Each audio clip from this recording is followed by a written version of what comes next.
this new tractor rig going to be commissioned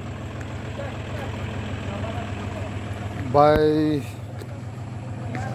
Monday this week, by tomorrow, if not day after tomorrow.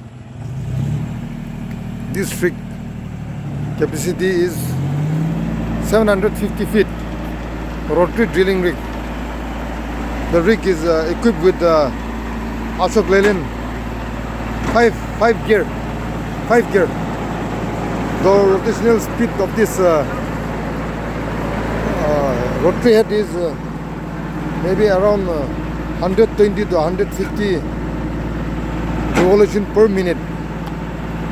So it's very high penetration. It can drill pilot hole, maybe within a day it can drill up to 100 meters. But we have not done.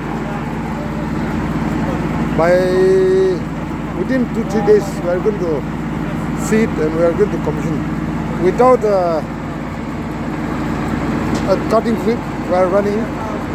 With cutting fluid it will be easier.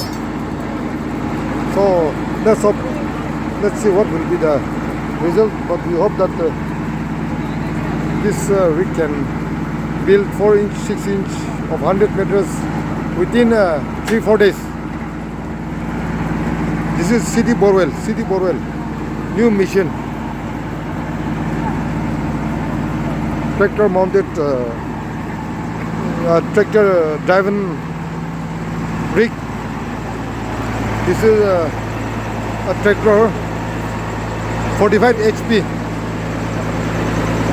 So we are going to run by tomorrow. We'll update. Thank you.